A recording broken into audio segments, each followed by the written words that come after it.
Não é ainda, e não será talvez o paraíso. Tem um estudo feito pela Universidade de Cornell que submeteu 3 grupos de alunos a fazer um texto. Um grupo não pôde usar nenhum recurso, só criou o texto. Outro grupo pôde utilizar sites de busca como o Google. Uhum. E um terceiro pôde usar ChatGPT. O resultado dos textos foi muito parecido. Bons alunos de uma excelente universidade americana produziram textos muito parecidos.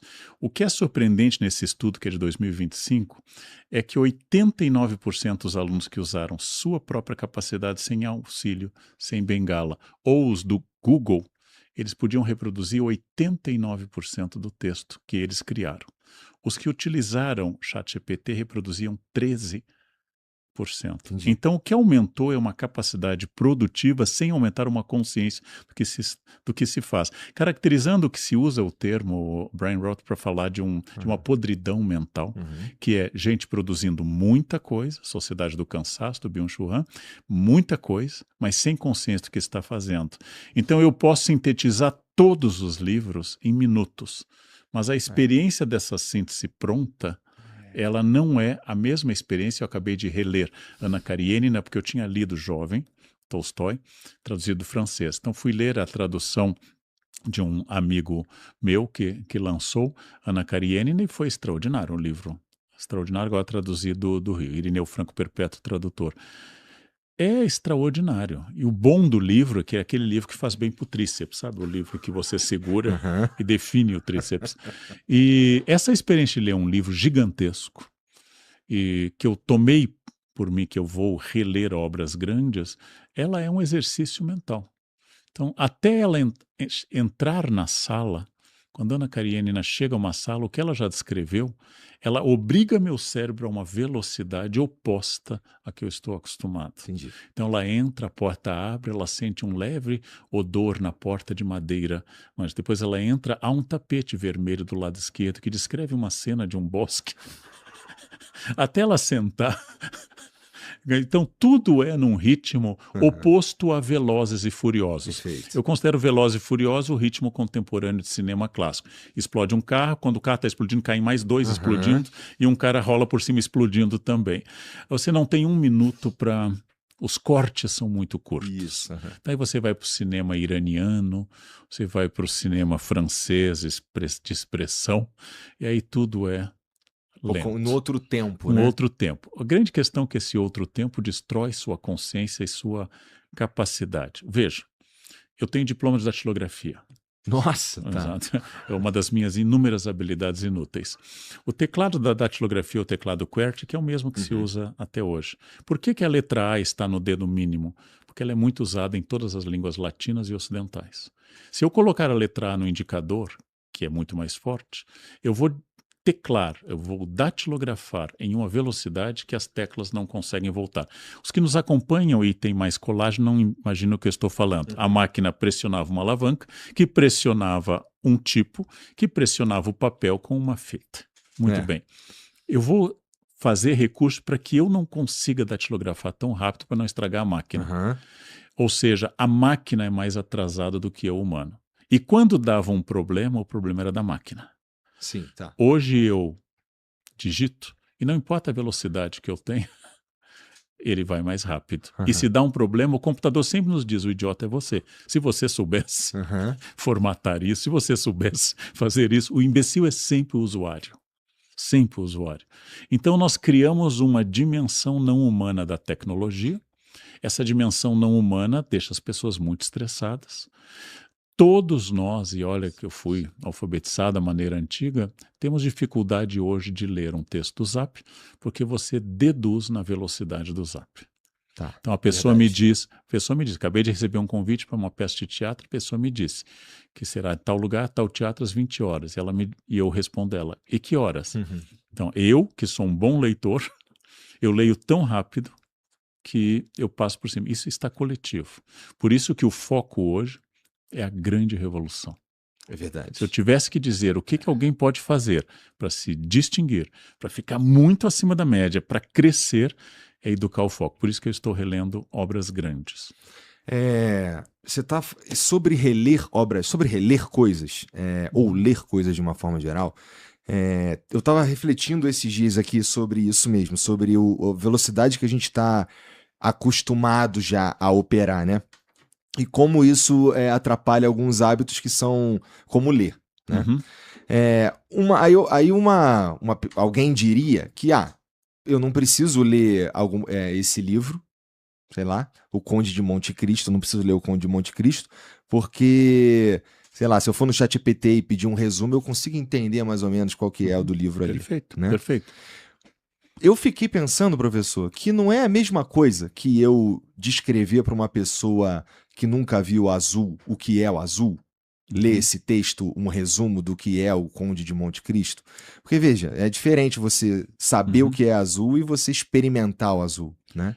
Conde de Monte Cristo é uma obra extraordinária e a grande questão da obra é que você pegar um jovem trabalhador e idealista que é enganado por seus amigos, é condenado a uma prisão terrível, o castelo de If, e lá nessa prisão ele vai amargar uma experiência de dor e de traição, vai se aproximar de um abade que lhe dá as instruções em línguas, em tudo, e vai abrir caminho para chegar ao tesouro e para formular sua vingança em Paris agora como Conde de Monte Cristo.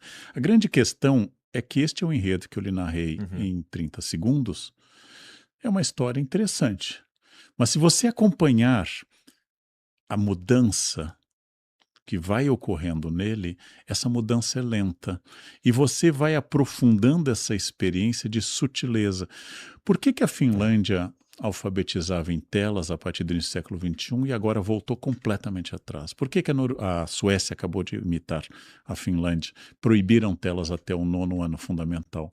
E descobriram que quem lê em telas e lê rapidamente não lê microexpressões faciais, não tem motricidade fina, a capacidade de pegar uma caneta. Quem não tem motricidade fina, se for uma mulher, por exemplo, pegando uma tradição cultural, vai ter dificuldade de se maquiar. Porque a maquiagem é profundamente motricidade fina. Se for alguém trocando a fralda de um bebê, vai ter dificuldade, porque há detalhes em limpar dobrinhas para impedir a assadura. É verdade. Que eu preciso de motricidade fina. E na comunicação intra-humana. Então, a grande questão é que estes textos grandes ou densos, pode ser um texto menor, pegar um texto de 42, O Estrangeiro, do Camus, um texto pequeno, super pequeno, um conto grande como Alienista, do Machado de Assis. Eu vou acompanhando o Dr. Simão, eu vou acompanhando o Meursault no Estrangeiro e vou vendo como ele vai construindo essa indiferença dele diante do mundo. Porque tem romances, como eu citei aqui A Paixão Segundo GH, da Clarice, que não acontece nada. É um romance do nada. Ela entra num apartamento vazio, ela vai comer uma barata, ela vai reclamar da empregada que limpou o apartamento, mas não tem nada. Não acontece nada. É um romance num apartamento de uma mulher brilhante, descrita por uma mulher mais brilhante ainda, que é a própria Clarice. A lentidão dessa narrativa lhe atrai para um mundo muito mais interessante. Então, o que eu diria? Você quer comer? Vou lhe dizer uma coisa dos meus tempos estudante. Miojo é ótimo. Comi muito miojo. Com banana, então, é uma receita deliciosa. Enche, você prepara em alguns minutos e pronto. Miojo é ruim? Não, eu sempre gostei, eu acho. E você varia camarão, é chique, né? Você varia os envelopes. O popzinho que tu quer colocar. Exatamente. Você come o miojo. O miojo sacia a sua fome, você não vai morrer de fome. Você dorme feliz. Aconteceu muito comigo isso. Mas você quer cozinhar com amigos uma massa de grão duro?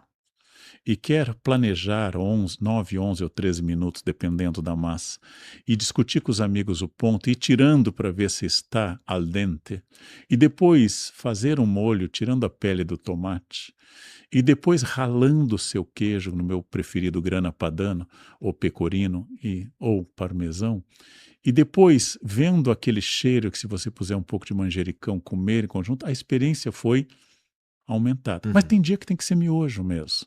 Como qualquer pessoa casada sabe, a rapidinha tem o seu valor.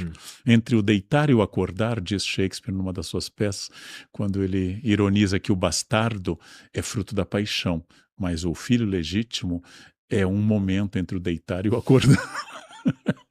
Isso é Shakespeare.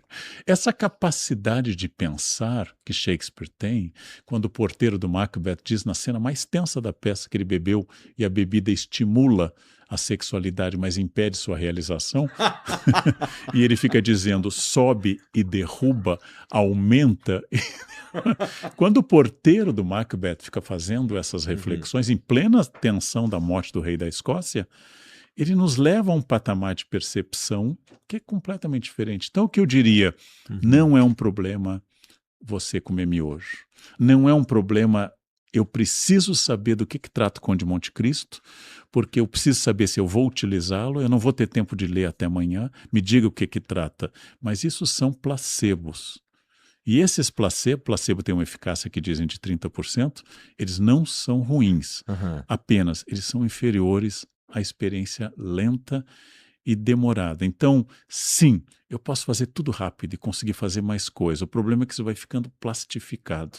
Isso vai ficando absolutamente uma linha de produção que, como no filme clássico do Chaplin, tem um momento de tempos modernos que ele não sabe mais o que ele está produzindo. Ele só fica fazendo e ele entra na máquina. É o apogeu de uma neurose laboral, de uma neurose de trabalho, que eu já perdi o sentido. O problema não é fazer muito mais, é saber por que está fazendo, qual o propósito e qual o prazer eu tenho com aquilo. Agora, de novo, tenho 5 minutos para comer. Eu preciso matar a fome, eu não vou pensar numa carne maturada que vai cozinhar 6 horas. Vou ter que pensar o que é possível. Nesse sentido, a inteligência artificial, ela inclusive tem se mostrado, para mim,